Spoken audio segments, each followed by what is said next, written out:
games begin?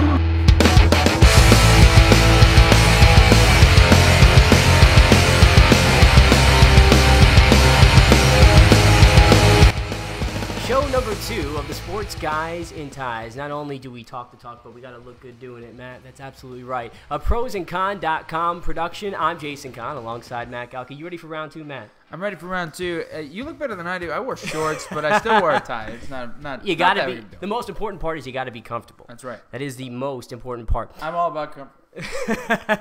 This airs every single Monday at 6 a.m. and it'll stay on the website all throughout the week, so make sure you tune in every single Monday starting at 6 a.m. Except for this week. Except for this week, of course, because it is an extended edition of the Sports Guys and Ties. That, of course, is because of the Super Bowl, the clunker that was Super Bowl XLVIII.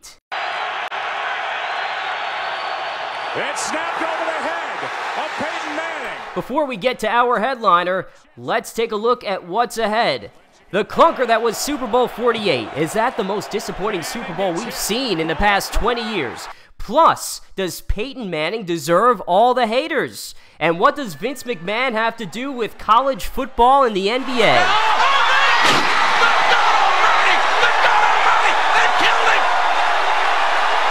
Now, we can use every adjective in the book. The Seattle Seahawks blew away the Denver Broncos. The Seattle Seahawks annihilated the Denver Broncos. You got an adjective? Killed him. I don't know Killed what to say, man. They destroyed him. And the one word that Peyton Manning doesn't like is the word embarrassed. The word embarrassing is an insulting word. But they did embarrass him. I mean, of course they embarrassed him. You don't lose by almost 40 points, and it wasn't embarrassing. 43-8 the final score. The MVP, Malcolm Smith, who had a 67-yard touchdown return for an interception, rather. He also recovered a fumble, and he made 10 tackles in the game. But, Matt, is this the biggest disappointment in Super Bowl history in the past 20 years?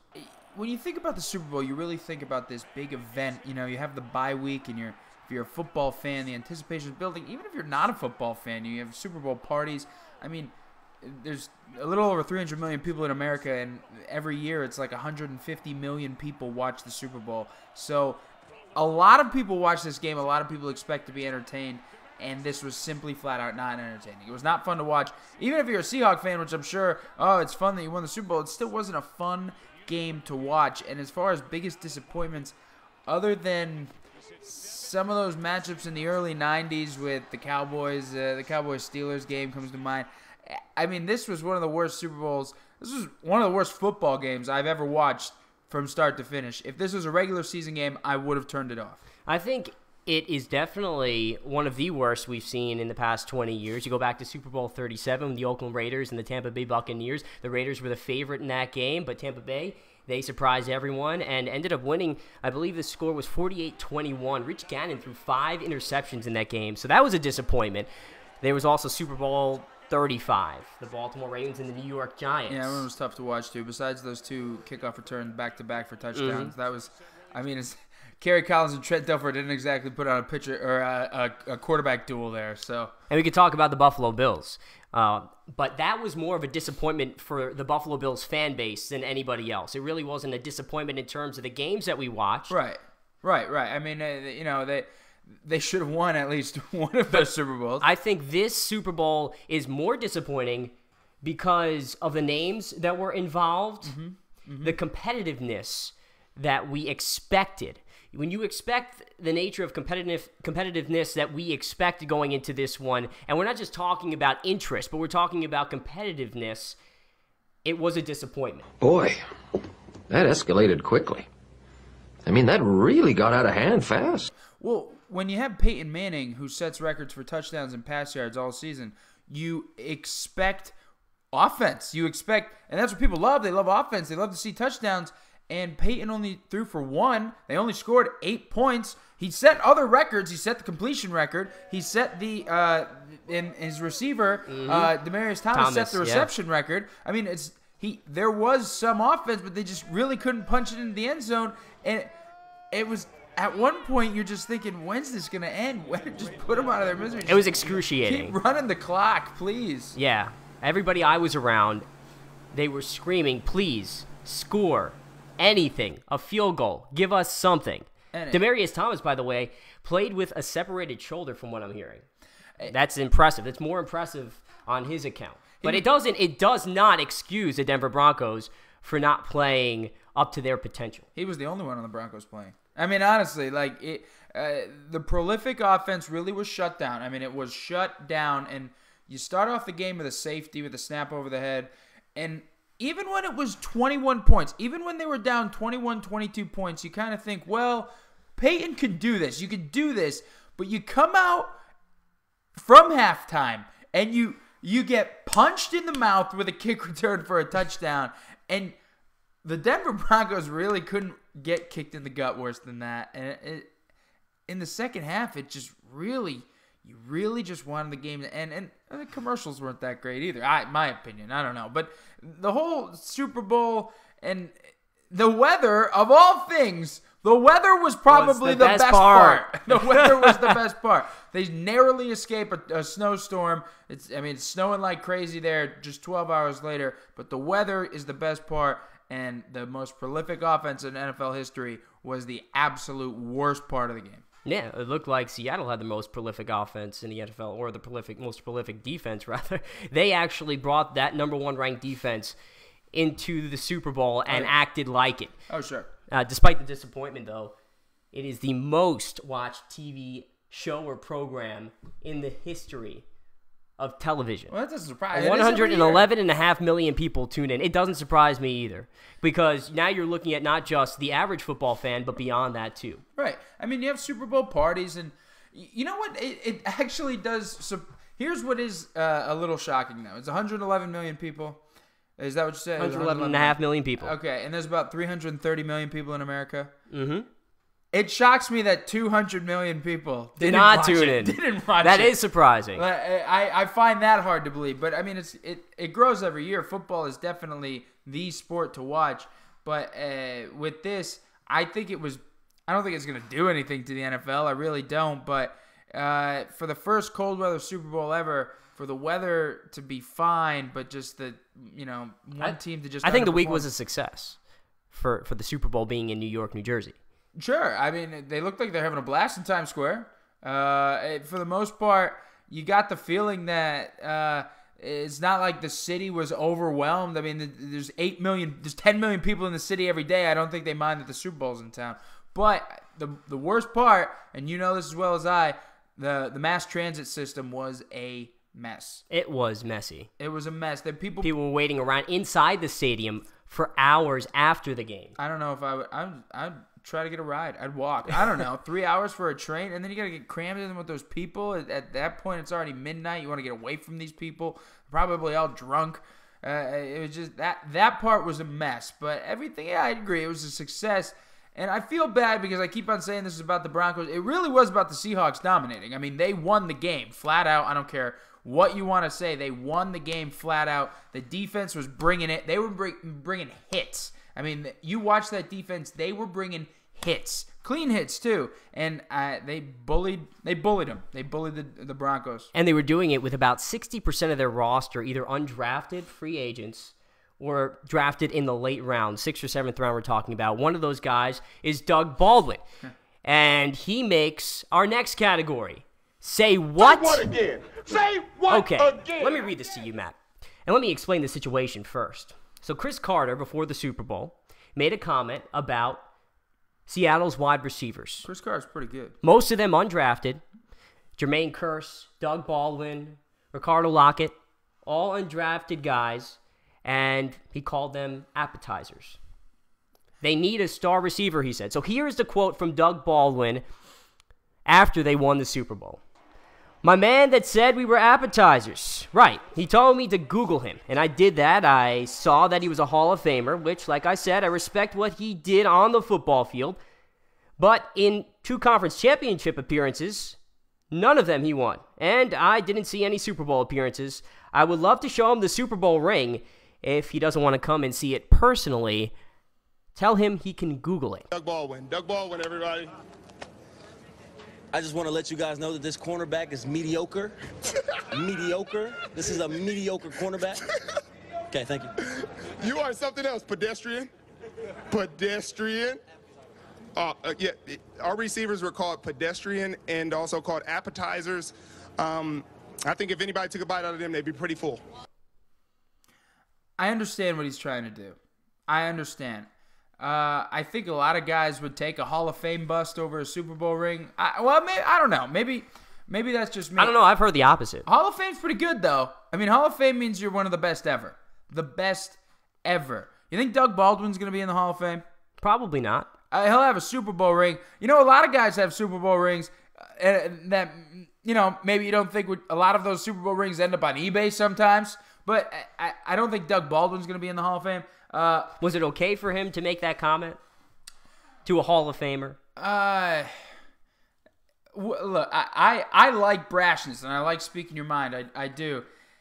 Maybe if Doug Baldwin had a better game than 5 grabs, 66 yards, and a touchdown, I mean, it's not like he lit the world on fire. I mean, he was the leading receiver. The second leading receiver, Jermaine Kearse, had 4 grabs, 65 yards, and a touchdown. Those are the only 2 touchdown passes or receptions of the game. I get what he's trying to do, and I like cockiness. I like confidence, but Cris Carter is one of the best of all time. Doug Baldwin ain't Cris Carter, and he never will be. He was undrafted maybe for a reason. He can play in the league, but he ain't Cris Carter. And I personally, I wouldn't go after a guy like that. Maybe if some talking head, maybe if you wanted to say, you know, Jason Kahn called us mediocre. If he wants to go after Jason Kahn, I don't know if you should go there. Let's not go there. If he wants to go after Jason Kahn, because Jason Kahn has caught 0 touchdowns in the NFL. I've got none. I'd agree, but Cris Carter is one of the best ever. I mean, you guys aren't a great receiving core. You run and you play defense. Well, I actually don't have a problem with it. I think that the person here who should shut it, and I know he's an analyst, Cris Carter is an analyst now, so he can speak his mind, but I just don't think it's an appropriate thing for him to do to make fun of or analyze the way he did for a team that's in the Super Bowl with the wide receivers who got them there. They did get them to the Super Bowl after all. So, no, those receivers, Kearse and Baldwin and Lockett and whoever else is with them, Golden Tate, even though they may not be Hall of Famers, they still got that team to a Super Bowl, and I think that's what matters. Also, I guess the other quote that we could put in here if we really wanted to was a 9/11 truther, but we'll just leave that out of the conversation right now. A successful week for right after Malcolm Smith wins the MVP and has his post-game press conference, the 9/11 truther comes out of nowhere, which I actually have a problem more with the security that is there. That should be scarier than the fact that the guy was just on the stage. Yeah, talking about nonsense. Talking nonsense? Okay, well, moving on anyway. Yeah. Well, we love haters. Love them. They gon' hate. Peyton Manning is having fun with all of his haters lately. I'm sure he is. Is his career marred by this performance? Is legacy the most overused term in the history of words? Maybe not in the history of words, but honestly, I'm sick of hearing it. I really, you're going to tell me that somebody in 20, 25 years, 30 years is going to say, you know what, Peyton Manning wasn't that good. He wasn't that good. I'll tell you what, you see that Seahawks game? He lost 2 Super Bowls. He wasn't that good. Well, he has a Super Bowl ring. He has NFL records for single-season touchdowns, passing yards. This goes on. That's all.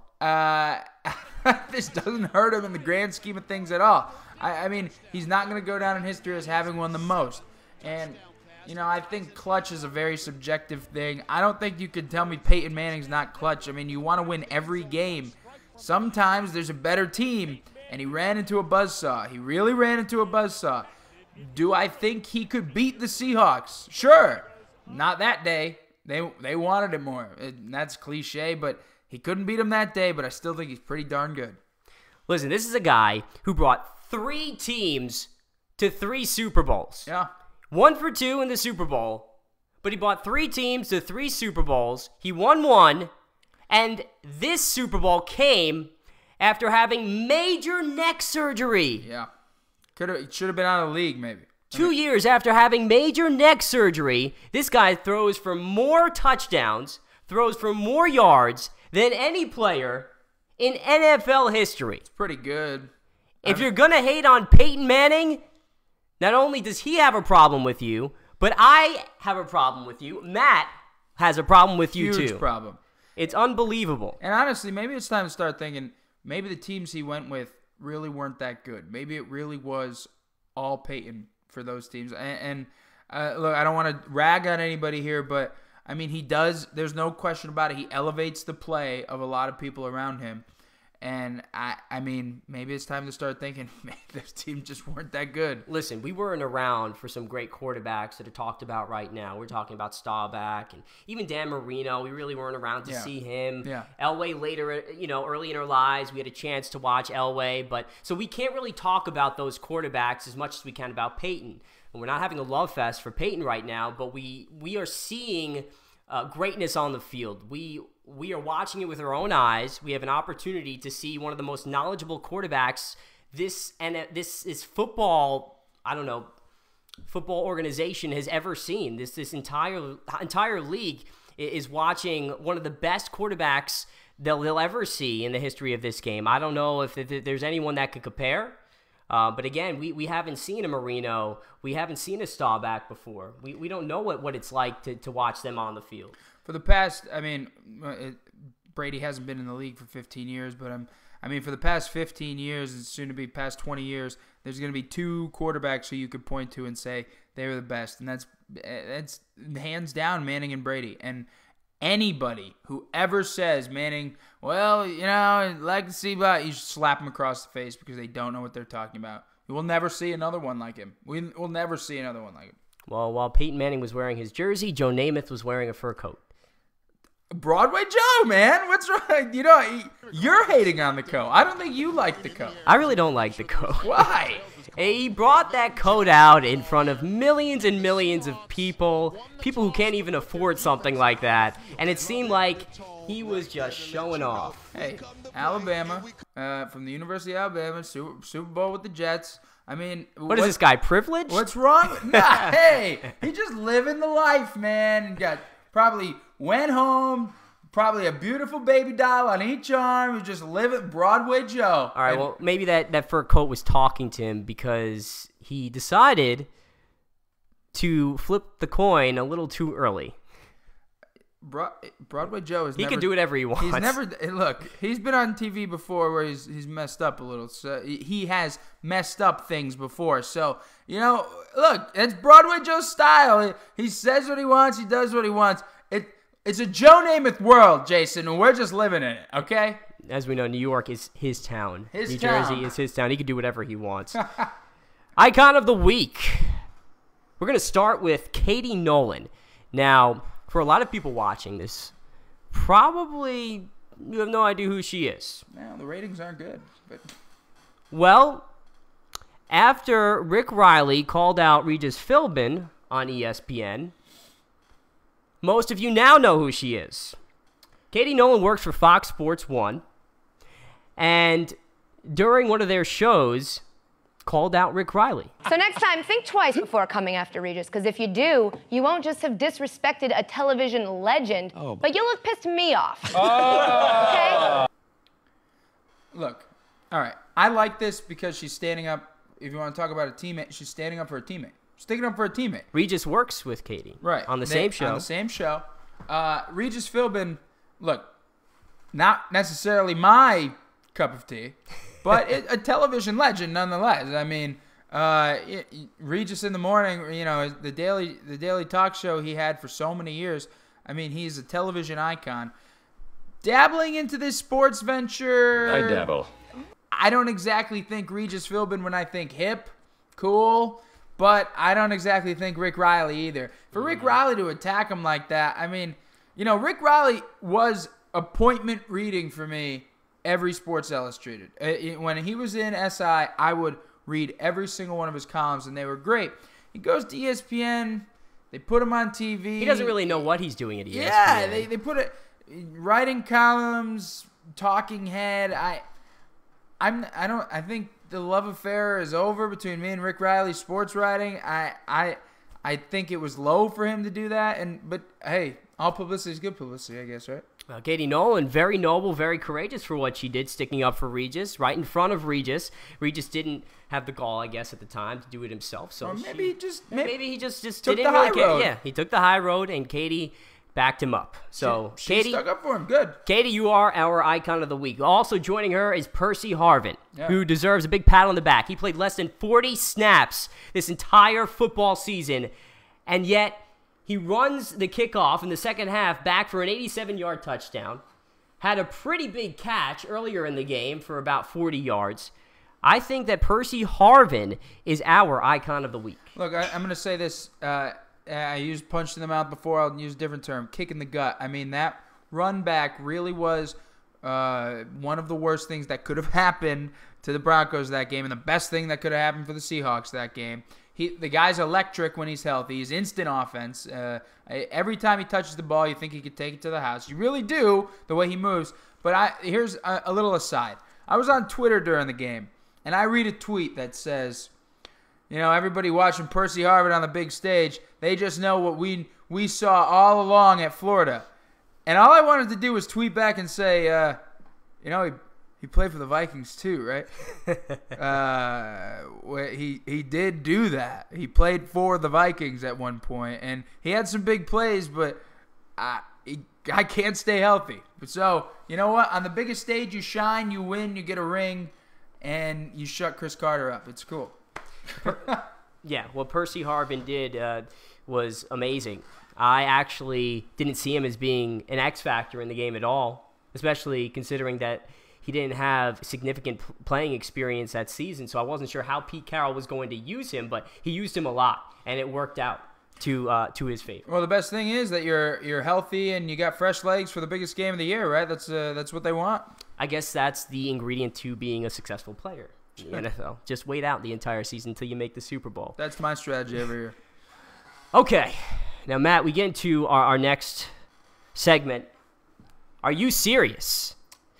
Lil TeRrio was credentialed at the Super Bowl. I actually had no idea who Lil TeRrio was until you told me. What is he famous for? All right. Lil TeRrio, Cousin TeRrio, whatever you want to call him. If you haven't Googled or YouTubed or Vined Lil TeRrio dancing, he's got, you know, he's 6 years old. 6 years old. And is famous for ooh. Ooh. Ooh.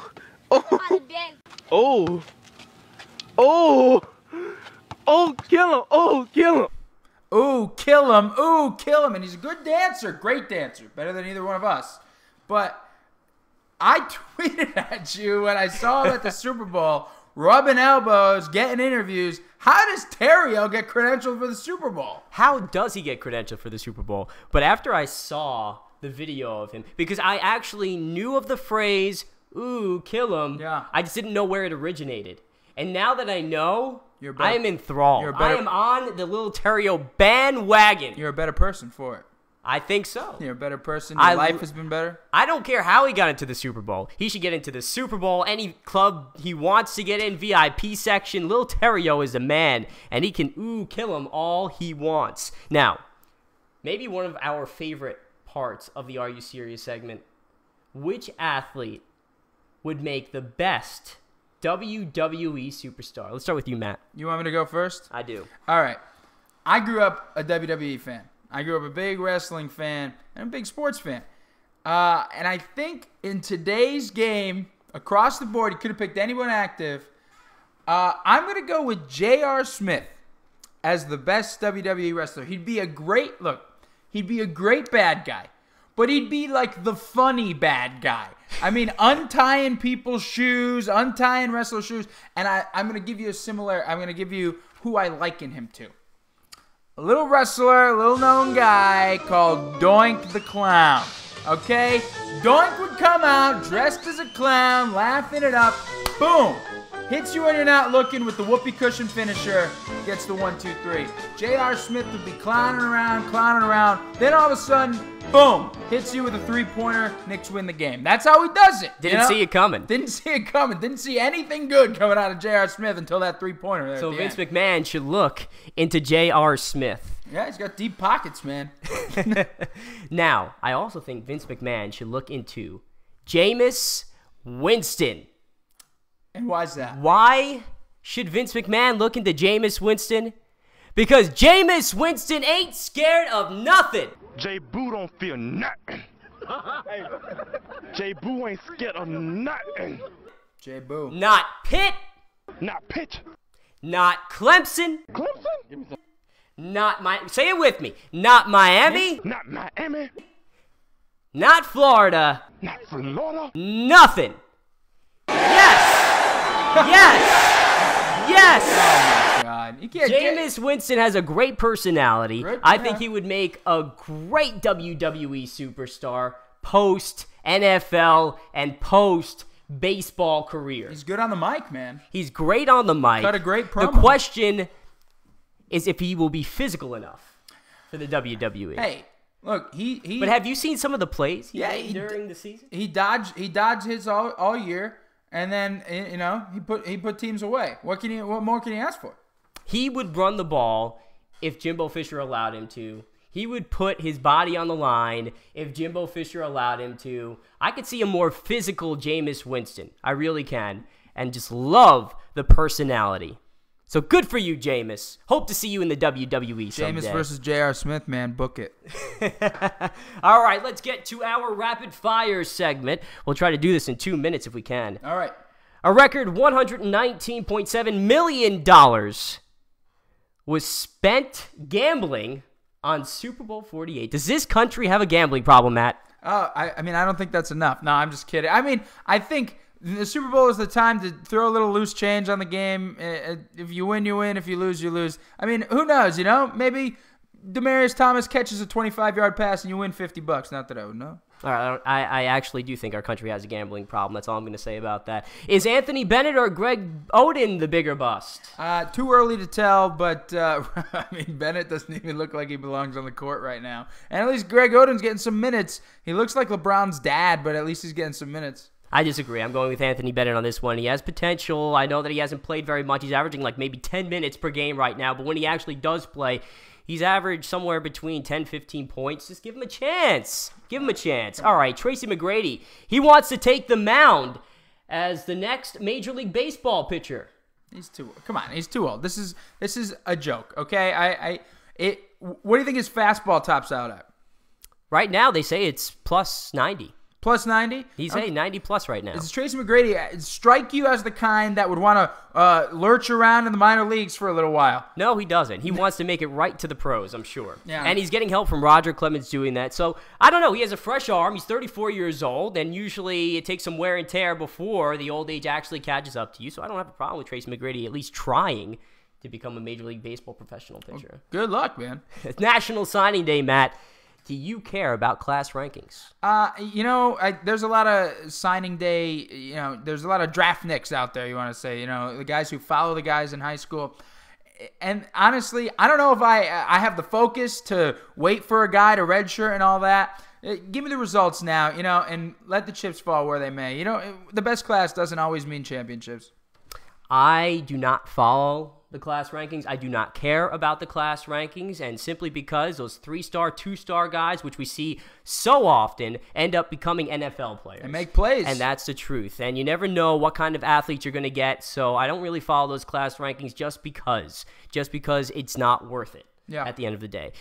We're going to go back to Jameis Winston now. Double up on Jameis. Will he make a great baseball player? Look, should he be playing baseball? I have no problem with him playing baseball. I really don't. I mean, he's not getting blitzed on the mound, okay? Unless he beans a guy and the guy runs out and tries to start a brawl, which I don't see too often in college baseball.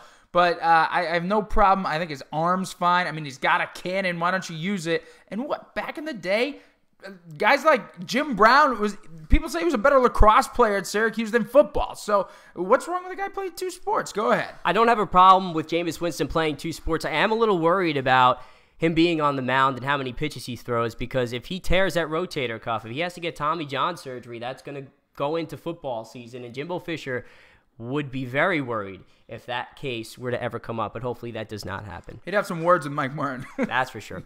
All right, that ends our second show of Sports Guys and Ties. Again, another solid show, Matt. Really appreciate it. Again, not only do we talk the talk, but we also look the look with our ties. Make sure to check out our website at prosandcon.com/sportsguysandties. We will post a new show every Monday morning starting at 6 a.m. and it'll stay on the website all throughout the week. And of course, we'll post a link to our YouTube channel where all of our shows can be found. Tell your friends. Of course. Instead of saying goodbye, everyone, I'll say see you next week. One last thing. Keep it real.